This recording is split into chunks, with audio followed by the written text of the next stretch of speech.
Привет!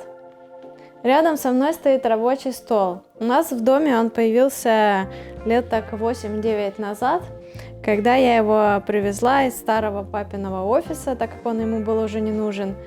И ему, в свою очередь, где-то в 90-е тоже отдал какой-то знакомый, которому тоже он оказался не нужен. Так что я предполагаю, что этот стол сделан в 70-х годах. Так как он мне очень нравится и расставаться я с ним не хочу, я решила, что его нужно реставрировать. В первую очередь нуждается в реконструкции столешница. Она тут явно использовалась каким-то архитектором, так как все изрезано макетным ножом.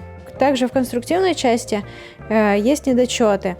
Ножка одна треснула и нужно склеить, потом распорка между тумбой и ножками отсутствует, она, видимо, в свое время выпала под тяжестью ног, и сейчас это выглядит хлипковато.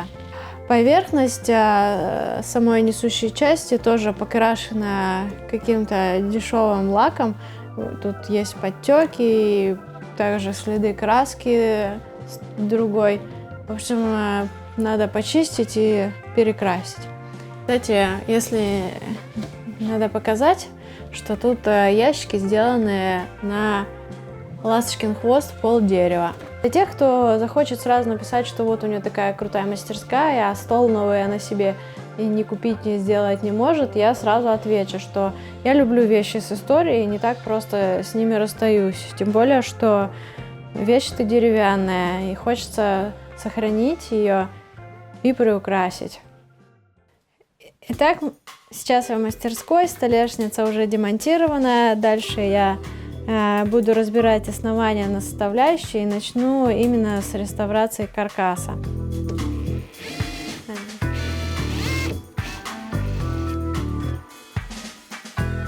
Те, кто никогда не имел дела с мебелью производства СССР, наверное, не видел, что саморезы бывают вот с таким вот швелецом. Я называла в детстве отвертку минус и плюсик. Это минус.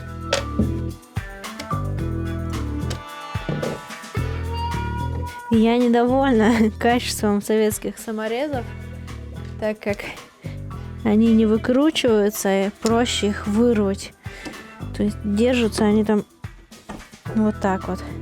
А еще суть в том, что если в крестовых шлицах позиционирование биты попадает ровно в центр, то тут в центр удается попасть не всегда, и если не попадая в центр, тогда, естественно, соскакивает, так как вращение происходит бесконтрольное.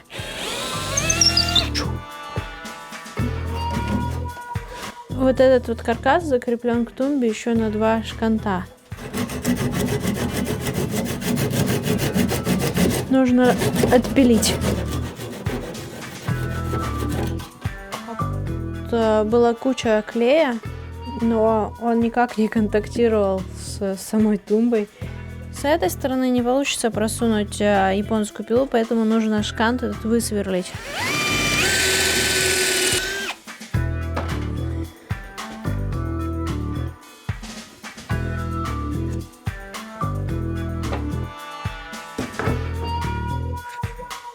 Итак, вот ноги, которые нуждаются в ремонте.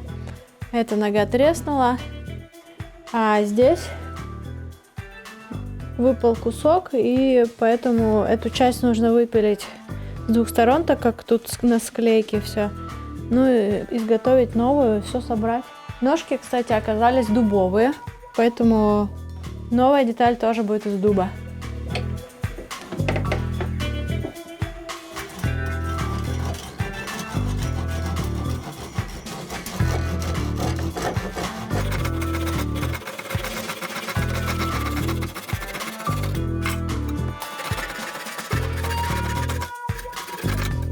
Я начну восстанавливать первым делом эту ножку, так как она нуждается в склейке. Склейка требует времени. Также я ее, как и все элементы, зачищу. Тут большой слой лака, поэтому все шлифовальным станком чистить мне представляется очень сложно и нудно, поэтому попробую с помощью брошировальной щетки. Может быть, кроме очистки получится интересный эффект.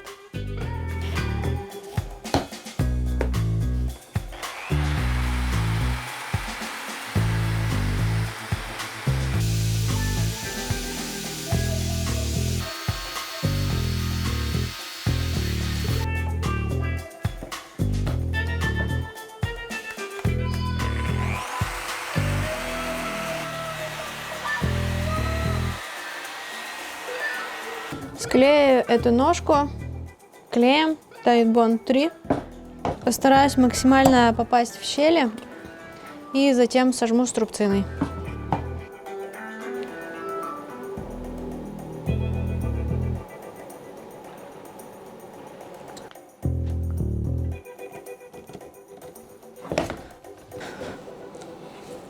Кстати, в процессе броширования все-таки оказалось, что это сосна с дубовым шпоном, который приклеен так качественно, что сразу было не видно. То есть стыка на углу почти не видно. И было непонятно, почему дуб весит так мало. Я не сильно расстроилась, хотя немножко расстроилась.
Я закончила работать над тумбой, покрыла все твердым маслом для мебели, так, чтобы сохранить максимально естественный цвет дерева. А вот столешница будет подвергаться глобальной переделке, так что смотрите, будет интересно. Эпоксидка очень текучая, поэтому заделываю все отверстия силиконовым герметиком, хорошенько все промазываю. А затем устанавливаю опалубку вокруг столешницы. Тут мне очень пригодились корпусные струбцины, так что они очень удачно подошли по размеру, почти точно как размер стола. И я установила саму опалубку в форме солнцеворота, так чтобы ничего не подрезать.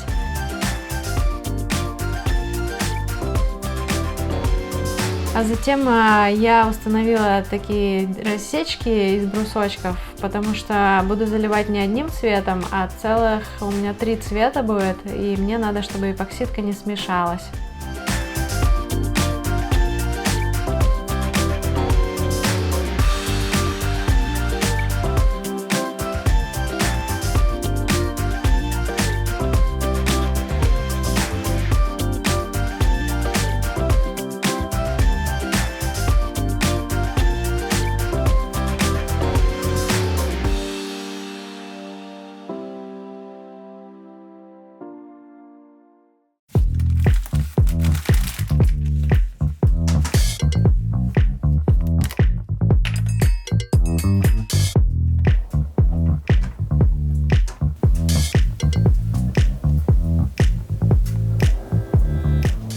Сначала я смешиваю всю прозрачную эпоксидку, только потом ее делю на части и добавляю в них нужный мне пигмент. Можете не задавать мне бессмысленный вопрос в комментариях о том, сколько эпоксидки ушло на мой стол, так как, скорее всего, у вас нет точно такого же стола, а прикинуть по моему видео объем вашей эпоксидки невозможно. Так что посмотрите, пожалуйста, видео, которое специально сняла. Называется «Самый частый вопрос про эпоксидку».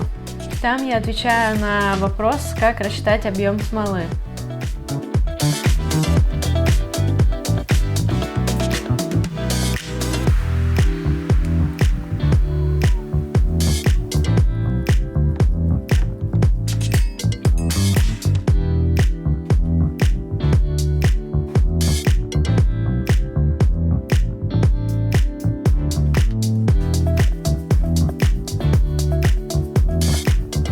Эпоксидку я всегда мешаю запасом, так чтобы не было ситуации, когда эпоксидки при заливке не хватает. И тут ко мне по ходу действия пришла идея залить дно ящика тоже эпоксидкой. Тут я еще решила поэкспериментировать с немного застывшей смолой, но немножко перестаралась, и черная смола превратилась в такую черную змею. Вот, но все равно получилось интересно.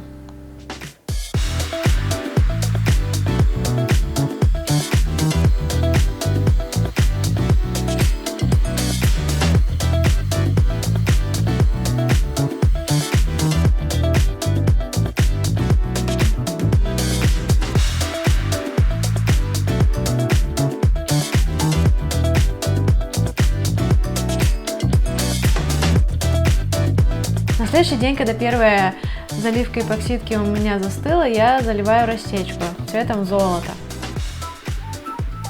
И также, посмотрев на этот цвет и сравнив его с цветом дубового шпона под маслом, я решила, что он очень хорошо подходит, чтобы залить им ненужные мне отверстия и дырочки.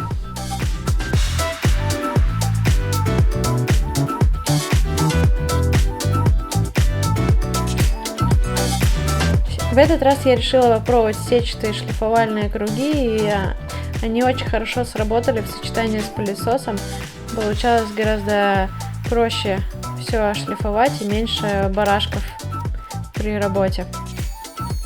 Начала с 80-й и закончила 600-й, а затем с водой еще дополировала до 1500 обычной шкуркой.